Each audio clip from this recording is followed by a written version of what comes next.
In the early 20th century, America's economy teetered on the edge of chaos.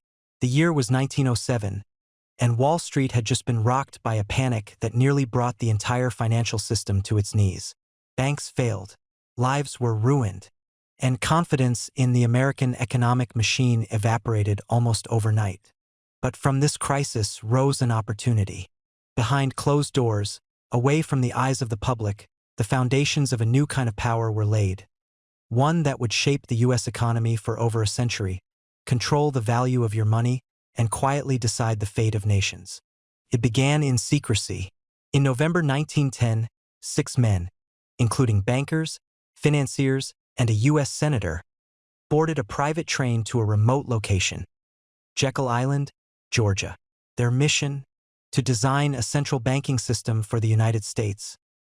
One that would be privately managed but have the illusion of public oversight.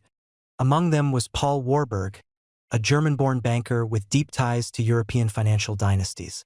He envisioned an American central bank modeled after those in Europe, not just to stabilize markets but to control them. The public never knew.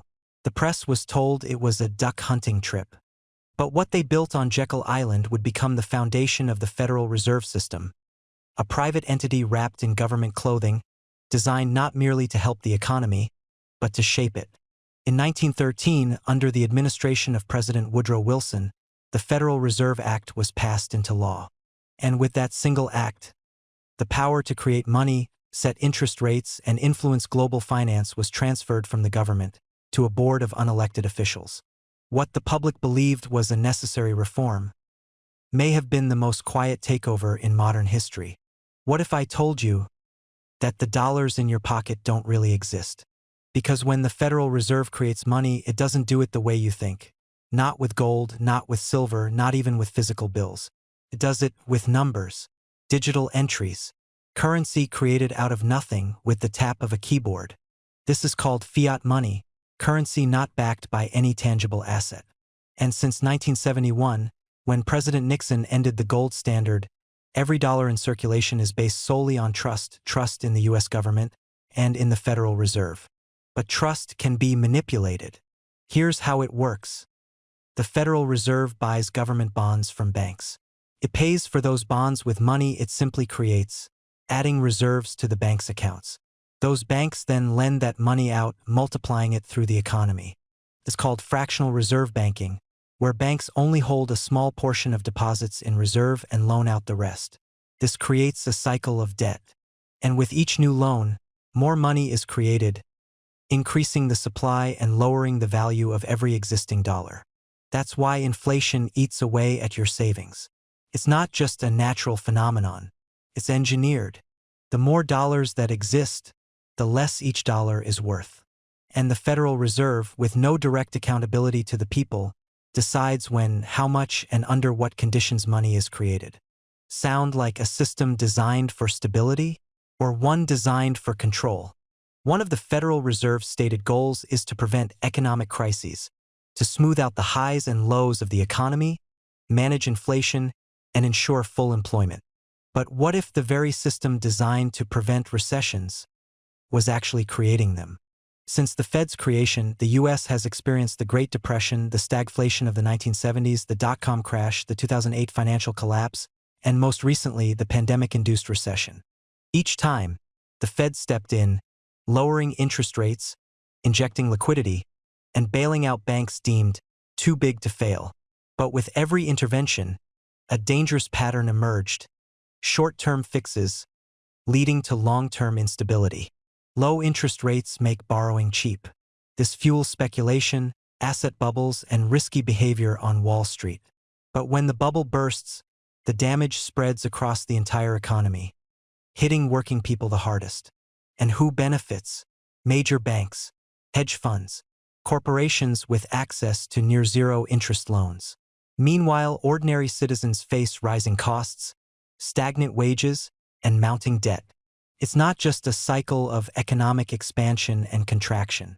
It's a cycle of upward wealth transfer. And the Federal Reserve, intentionally or not, has become the engine driving it.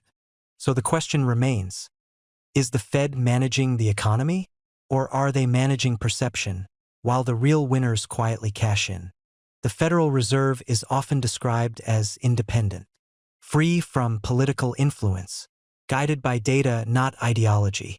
But is it really? Its 7 board governors are appointed by the president and confirmed by the Senate, yet they serve 14-year terms, making them insulated from electoral shifts. Its policy decisions are not subject to approval by Congress or the White House, and its meetings, while summarized in public reports, are conducted behind closed doors. Even more concerning, the 12 regional Federal Reserve banks, such as the powerful New York Fed, are technically private corporations. Their shareholders?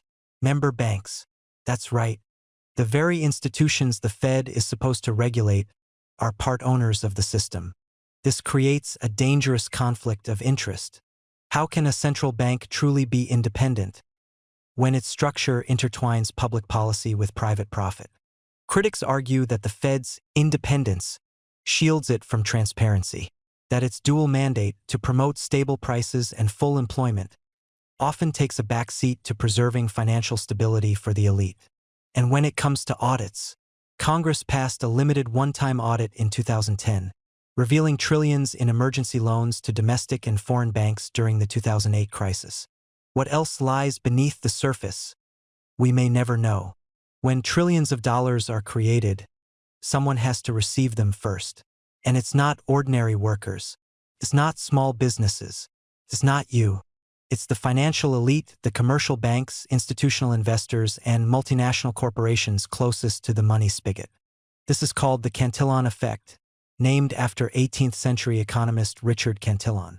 It explains how money creation doesn't impact everyone equally. Those closest to the source of new money, banks and corporations, benefit first. They spend and invest before prices rise. Meanwhile, everyone else faces the inflationary aftershock. This system doesn't just create inequality. It enshrines it. The Fed insists it acts in the public interest, but the outcomes suggest otherwise. Rising asset prices benefit the wealthy. Bailouts protect corporate losses. Low interest rates fuel real estate booms, pushing homeownership out of reach for many. And yet, the average person is told that the Federal Reserve is too complex to question, too important to audit, too sacred to challenge. But when power is this concentrated, and the consequences this wide-reaching, we have a responsibility to look deeper. For over a century, the Federal Reserve has shaped the destiny of the U.S. economy, quietly, persistently, and without true public scrutiny. Its defenders call it a bulwark of stability. Its critics call it an unelected empire. But one thing is undeniable. The Fed holds immense power over your life, your livelihood, and your future. This isn't a call to conspiracy, it's a call to curiosity. Because true freedom requires understanding the systems that govern us, especially the ones we were never taught to question. And now that you know, the question is, what will you do with that knowledge? If this video opened your eyes to the hidden power of the Federal Reserve, hit that like button, subscribe to Empire Mindset, and share this with someone who still believes they know how money works. And comment below, do you think the Fed serves the people or the elite? Because sometimes, the greatest power lies not in armies or kings, but in the silent hands that shape the flow of money itself.